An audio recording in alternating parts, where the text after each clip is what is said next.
વિદ્યાર્થી મળવા આવતા ત્યારે તેઓને ભેટ તરીકે કોઈ મોટી વસ્તુ આપતા નહીં, પરંતુ એક પુસ્તક ભેટ તરીકે આપતા. પૈસા કે કિંમતી વસ્તુઓ કરતાં જ્ઞાનની ભેટ એ સૌથી કિંમતી હોય છે.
જ્યારે નાના હતા ત્યારે તેમના ઘરમાં અનેક મુશ્કેલીઓ હતી, પણ તેમને પુસ્તક વાંચવાનો શોખ હતો અને તેઓ દીવડીના પ્રકાશમાં બેઠા બેઠા વાંચતા હતા. બોધ કે મુશ્કેલીમાં આપણે જિજ્ઞાસા જાળવી રાખીએ તો જ્ઞાન આપણું મિત્ર બની જાય છે. Thakor Ashikji Manusinh yes teacher. Thakor Ayeshaben Jayantiji yes teacher. Thakor Hetalben Motiji yes teacher. Thakor Jayaben Bakaji no. Thakor જીતુસિંહ.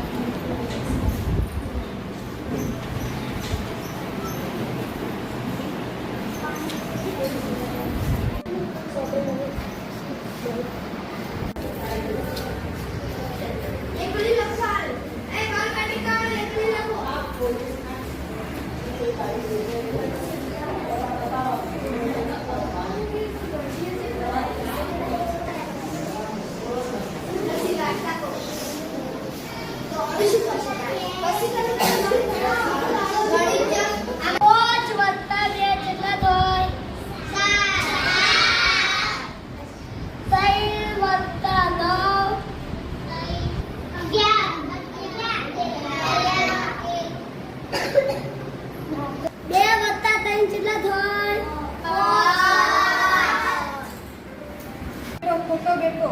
એક સિંહણને બચ્ચું જન્મ્યું. સિંહ બચ્ચા માટે જાત જાતનો ખોરાક લાવી આપતો. સિંહણ બચ્ચાને જીવતી જેમ જણાવતી. એક વખત સિંહ વનમાં ફરી રહ્યો હતો, શિકારની શોધમાં હતો, પરંતુ કોઈ પ્રાણી ન દેખાતા તે એક ઝાડ નીચે હતાશ થઈને બેઠો હતો. એવામાં એક બકરીનું બચ્ચું આમ તેમ ઉલટા મારતું તેની નજરે પડ્યું. સિંહે તેને પકડી લીધું, પરંતુ તેને મારતા તેનો જીવ ચાલ્યો નહીં. તેને દયા આવી. મનમાં થયું કે જેમ મારું બચ્ચું મને મારવું છે એમ સૌને પોતાનું બચ્ચું મારવું છે.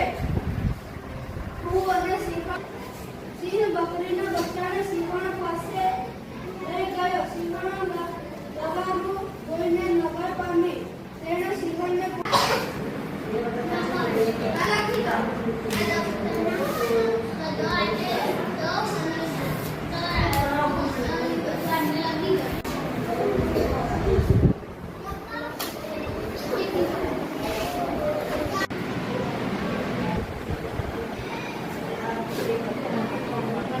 માણસ છે, ચંદ્ર ઘણી પડે બહુ માણસ છે. ચંદ્ર પર ચાલે ચકચક માણસ છે ને તે ડબલે થોડી પડે બે માણસ છે.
રાષ્ટ્રપતિ બન્યા બાદ એક વિદ્યાર્થીએ રાષ્ટ્રપતિ રાધાકૃષ્ણજીને પ્રશ્ન કર્યો કે તમને રાષ્ટ્રપતિ બન્યા પછી ગર્વ તો થતો હશે. હસીને રાધાકૃષ્ણજી બોલ્યા, હું રાષ્ટ્રપતિ બન્યો એ વાતનો મને ગર્વ નથી, પણ હું હજુ પણ એક શિક્ષક છું, એ જ મારી સાચી ઓળખ છે. આ હતી આપણા રાધાકૃષ્ણજીની નમ્રતા અને સાદગી.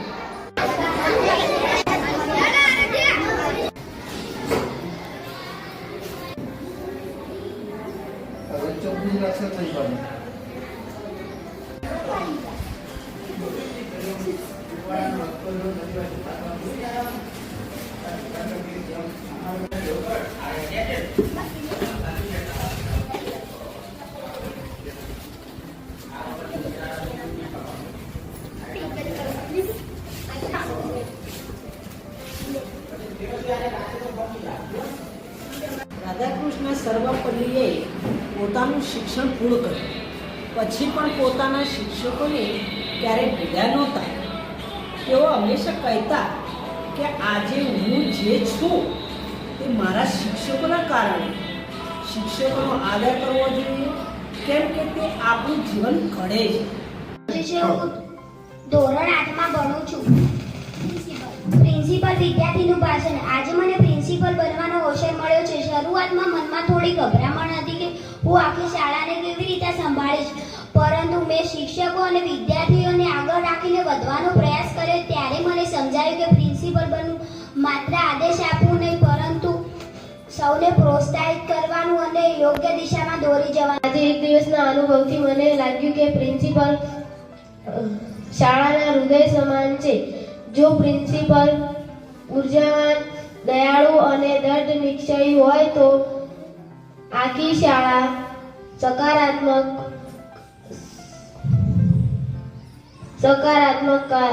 વાતાવરણમાંથી આગળ વધી શકે. આ અનુભવ મને જીવનભર યાદ રહે. વિષય ગુજરાતી શીખડાવતી વખતે મેં અનુભવ્યું કે ભાષા માત્ર પાઠ્યપુસ્તક નથી, પરંતુ એ આપણી લાગણી અને ઓળખ છે. શરૂઆતમાં વિચાર્યું કે પાઠ સમજાવવો સહેલો હશે, પણ જ્યારે દરેક બાળકને સમજાય તે રીતે બોલવું પડ્યું ત્યારે સમજ પડી કે શિક્ષકને કેટલો ધીરજ રાખવો પડે છે. હવે મને મારા પોતાના શિક્ષકોની મહેનતની સાચી સમજ પડી છે. ઇંગ્લિશ શીખડાવતી વખતે મને મોટો ખળગો હતો. ઉચ્ચારો વારંવાર બાળકોને બોલવું પડતું હતું. ત્યારે મને ખ્યાલ આવ્યો કે શિક્ષકોને ધીરજપૂર્વક બાળકોને શીખડાવવું પડે છે. ને મને સમજાયું કે ભાષા શીખડાવવામાં સહેલી નથી. મારું નામ મિત્તલબેન દરભુજી છે. હું ધોરણ 6માં અભ્યાસ કરું છું. વિજ્ઞાન વિષય. વિજ્ઞાન પાઠને રસપ્રદ બનાવવા માટે મેં ઘણા બધા ઉદાહરણો આપ્યા, નાના પ્રયોગો બતાવ્યા. ત્યારે અનુભવ્યું કે નિયમો નહીં પણ જિજ્ઞાસા જગાડવાનું સાધન છે. શિક્ષકોનો સાચો કાર્ય એ છે કે બાળકોમાં શા માટે આવો પ્રશ્ન ઉઠે. મારું નામ વિપુલ રાજેન્દ્રસિંહ. હું ધોરણ 8માં ભણું છું. કલા, સંગીત અને સાહિત્યિક શિક્ષણ. આ વિષય લેતા મને ઘણો આનંદ થયો, પણ સમજાય કે બધા વિદ્યાર્થીઓને જોડવા માટે શિક્ષકને ઉર્જા, ધીરજ અને સર્જનાત્મકતા જરૂરી છે. રમત રમાડતા કે ગીત ગવડાવતા શિક્ષક બાળકોમાં આત્મવિશ્વાસ જગાવે. આપ સૌને મારા નમસ્કાર. આજે આપણે 5મી સપ્ટેમ્બર શિક્ષક દિનની ઉજવણી કરવા અહીં એકત્ર થયા છીએ. મને આ દિવસે બોલવાનો મોકો મળ્યો તે બદલ હું આપ સૌને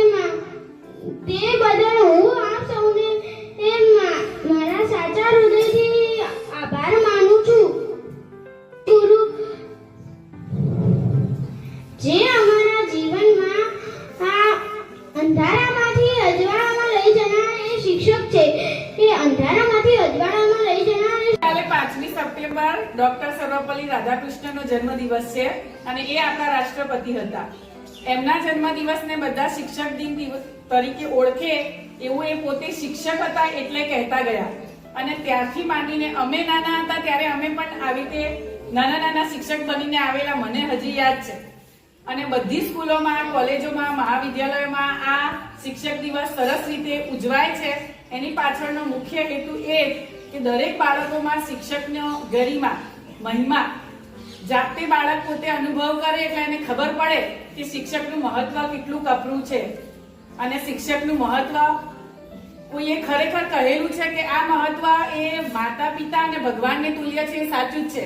કહેવાયું છે કે શિક્ષક કભી સાધારણ મનુષ્ય નહીં હોતા, પ્રલય और निर्माण उसकी गोद में खेलते हैं. એ જેમ તેમ કહેવાયેલું નથી. એક સાચો શિક્ષક, સારો શિક્ષક એ બાળકનું સારું ઘડતર કરીને ઉજ્જવળ ભવિષ્ય નક્કી કરે. સૌથી પહેલા તો છે ને થોડીક આપણે બીજી વાતો કરી, પછી છેલ્લે તમને એક વાર્તા કહીશ. બરાબર? મજા આવશે તમને વાર્તા સાંભળવાની. આજે આ સ્પર્ધામાં ભાગ લીધેલ તમામ વિદ્યાર્થીઓને ખૂબ ખૂબ અભિનંદન. સૌથી પહેલા તો બરાબર, એટલે સૌથી પહેલા તો પોતાની જાત માટે જોરદાર તાળી પાડી દો. જોરદાર. હા, સરસ. એક રાજાને એવો વિચાર આવ્યો કે આપણે એક મહોત્સવ કરીએ રાજ્યની અંદર. તો એમને આજુબાજુના રાજ્યોમાં સમાચાર પહોંચતા કર્યા કે આપણે એક જોરદાર મહોત્સવ કરવો છે.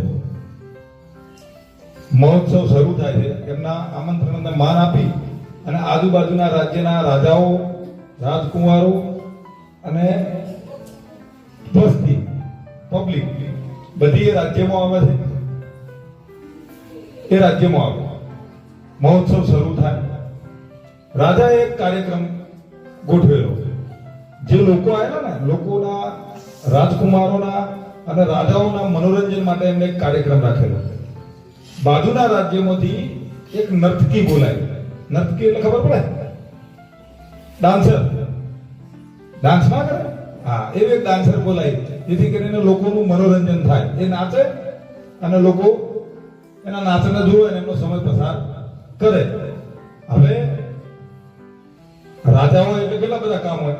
રાજા કોઈ નવરા હોય? ભાઈ, રાજા નવરા હોય? હે? સરખો જવાબ આપો. રાજા નવરા હોય? હા, રાજા નવરા નતા. એટલે આ મહોત્સવમાં રાજાએ એમના ગુરુને બોલાવ્યા. હવે એમના ગુરુ કેવા? તો ગુરુ વર્ષોથી ભેગ ધારણ કરેલો, જંગલમાં રહે, સાદું જીવન જીવે, જરૂરિયાતો ખૂબ ઓછી. પણ હવે એમના શિષ્યના આમંત્રણને માન આપી અને રાજા રાજ્યમાં આવ્યા. તો રાજાએ એમને એક જવાબદારી આપી. કેવી જવાબદારી આપી ખબર?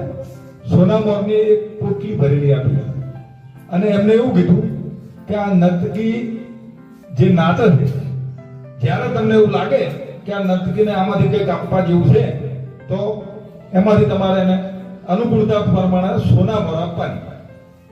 તો રાજાના જે ગુરુ હતા એમને આ કામ સ્વીકારી લીધું. હવે શરૂ થયો ડાન્સનો પ્રોગ્રામ, નાચવાનો પ્રોગ્રામ. ખૂબ બધો સમય થયો. આખી રાત નાચવાનું હતું. એક બાજુ નર્તકી નાચે જાય અને નર્તકીની સામે પેલા સંગીતના સાધનો વગાડે ને, હા, એમાં એક વિપુલિયા જેવો તબલા વગાડવા વાળો હતો. તો એ તબલું વગાડે ને પેલી નર્તકી નાચે, પેલો તબલું વગાડે ને પેલી નર્તકી નાચે. છેલ્લો પહોર બાકી હતો. 8 પહોર આવે, છેલ્લો પહોર, જેના પછી સવાર પડવાની હતી. અને છેલ્લા પહોરમાં એવું બને છે કે પેલો જે તબલું વગાડતો હતો ને એને ઊંઘ આવી. શું આવ્યું? ઊંઘ આવી. ડોલું ખાઈ ગયું આમ કરીને. હવે એ તો કલાની ખબર કે ના પડે, કલાકાર હોમે એના તબલાના થાપ પર કોણ નાચતું હતું? તો પેલી નર્તકી નાચતી હતી. તો પેલો ઊંઘતો થાપ પડી એટલે નર્તકીને ખબર પડી ગઈ કે આપણા પાર્ટનર હવે ઊંઘવા થઈ રહ્યા છે અને આવડા મોટા કાર્યક્રમમાં ઊંઘાય હે? એટલે નર્તકીને મનમાં શંકા પડી કે જો આ ભૂલથી ભૂલ કરશે તો રાજાવાળા ટસકો થોડશે હાલત, ઓનું મૃત્યુ નક્કી છે. હવે એને જગાડવા માટે નર્તકીએ એક દોહો કીધો.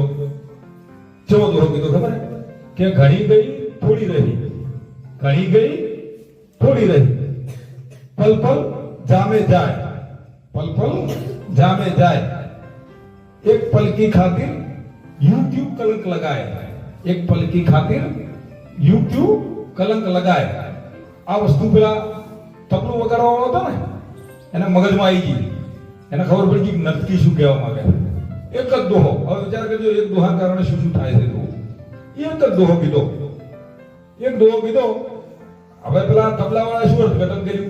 એને ખબર પડી ગઈ કે નર્તકી એવું કહે છે કે હવે થોડી કઈ તૈયારી છે સવાર પડવા માટે. સવાર પડવા માટે મારા મૃત્યુને શું કરવા બોલાવવું જોઈએ. એટલે સજાગ થઈ ગયો, ઓખો ખોલી અને તબલા વગાડવા માંડી. એને એક દોહામથી શિક્ષણ મળ્યું. હવે સામે પેલા જે ગુરુજી હતા ને પૈસાની થેલી લઈને બેઠા હતા સોના મોહન, અચ્છા એ તો ખુશ થઈ ગયા. આખી કોથળી નર્તકી પગમ મેલી દીધી અને નર્તકી બે હાથ જોડી પગે લાગ્યા. પેલા જે રાજા હતા એ તો જોતા હતા કે આપણું શું નાટક ચાલે થઈ શું છે રાજ્યમાં. એટલું સહન કરી. તો રાજાનો રાજકુમાર હતો એ આવ્યો, એના માથા ઉપર મુગટ હતો હોનાનો. તો હોનાનો મુગટ આવી નર્તકી પહેરાઈ દીધો અને એને બે હાથ જોડ્યા નર્તકીને. રાજાને હવે મગજ ગયું કે મારું આ શું ચાલી રહ્યું છે સમજાતું નહીં. એટલું ઓછું પડતું હતું તો પેલી રાજકુમારી હતી ને, રાજકુમારી દોડાઈ અને એના ગળાથી હાર કાઢ્યો અને નર્તકી ગળામાં પહેરાઈ દીધો. રાજા હવે કંટાળ્યો કે આ નર્તકી તો ધમકાવા માંડ્યો કે તે શું એવું એક દોહામ શું કર્યું કે તે બધું આખું ગણિત ફેરવી નાખ્યું, આખી પરિસ્થિતિ ફેરવી નાખી. એટલે કે ધમકાવા માંડ્યા. એટલે પેલા ગુરુ સૌથી પહેલા એ ગુરુ આગળ આવ્યા. એમને રાજાને વિનંતી કરી કે એમને ધમકાવશો નહીં, હું તમને બધું કારણ કહું. દરેકે જુદું જુદું અર્થઘટન કર્યું. તો ગુરુ કેવા હશે? રાજા ગયડો હતો તો રાજાના ગુરુ કેટલા ગયડા હશે? એટલે ગુરુએ કીધું કે મેં એટલા માટે એને બધી હોનામોર આલી કે હવે હું તો ગયડો છું, આટલા વર્ષ મેં ભેગ ધાર્યો અને તમારા આમંત્રણને મોન આલીને વય આવ્યો અને એમાંય તમે આ ડાન્સના પ્રોગ્રામમાં મને પૈસા વેચવા બેહાડ્યો. તો મારી તો આખી જિંદગી જતી રહી છે, થોડીક બાકી છે અને થોડીક જિંદગી માટે થઈ અને હું શું કરવા મારી જિંદગી બગાડું. એટલે આટલું ગઈ અને એમના ગુરુ હતા પાછા ફેર એમની ઝૂંપડી તરફ. એક વાત પૂરી થઈ. હવે આવ્યો રાજકુમાર. તો રાજાએ રાજકુમારને પૂછ્યું કે ભાઈ તે જેમ મુગટ પહેરાઈ દીધો. રાજકુમારે કીધું હાથું કહું. એટલે રાજા કે બોલ. કે મેં એવું વિચાર્યું હતું કે આ છેલ્લી ઘડી છે, છેલ્લો પહોર આ પતન એટલે તમને માણસો તૈયાર જ રાખે હતા, સીધા પતાવી દેવાના હતા. તો કે ચમ? તો કે તમે આટલા ગયડા થયા, તમને આ રાજભાર છોડાવતો થતો નહીં, તમે મને રાજ આવતા નહીં, તો મારાથી હવે જેટલું સહન કરવું. પણ મેં આ દુહો અભળ્યો એટલે મને ખબર પડી કે હવે તમે વૃદ્ધાવસ્થાની એની પર છો, તમને મારી શું લેવાનું. એટલે કે મને એવું જ્ઞાન થયું, એના કારણે મેં પણ આ જ્ઞાનથી સમજી ગયો અને એ નર્તકીને મુગટ પહેરાયો. હવે આવ્યો રાજકુમારીનો વારો. રાજકુમારીને પૂછ્યું કે તને શું થયું? રાજકુમારીએ કીધું કે બાપા સવારે વહેલા છેલ્લા પરમાં હું તમારો પેલો હાથી આકે છે મહાવત એની હંગાત નાહી જવાની હતી, ભાગી જવાની હતી. કારણ કે હું આવડી મોટી થયું, તમે રાજકારણમાંથી નવરા પડતા નહીં, મારું હગું કરતા નહીં, મને પરણાવવાનું વિચારતા નહીં, તો કે મારે શું ટક્કર ધારવી.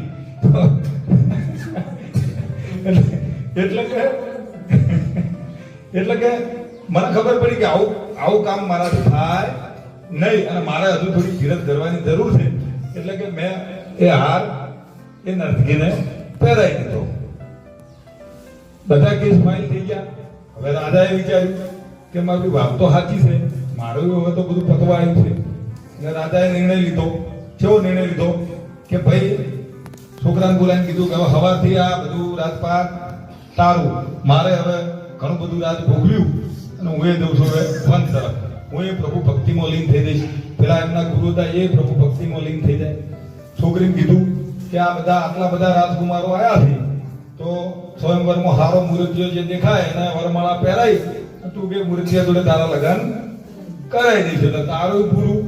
હવે આટલું બધું પત્યું એટલે જે પેલો દોહો બોલવા વાળી નર્તકી હતી ને, હા નર્તકીને વિચાર આવ્યો કે મેં નાચી નાચી કૂદી કૂદીને આટલા રૂપિયા ભેગા કર્યા છે, મારું જીવન જઈ રહ્યું છે, હવે મારે જેટલી જરૂરિયાત હોય. આ રાજાએ રાજપાટ છોડી દીધું, પેલા ગુરુ જતા રહ્યા, તો એને નક્કી કર્યું કે હવે આજથી નાચવા કૂદવાનું બંધ અને શું કરવાનું, પ્રભુ ભક્તિમાં લીન થઈ જવાનું.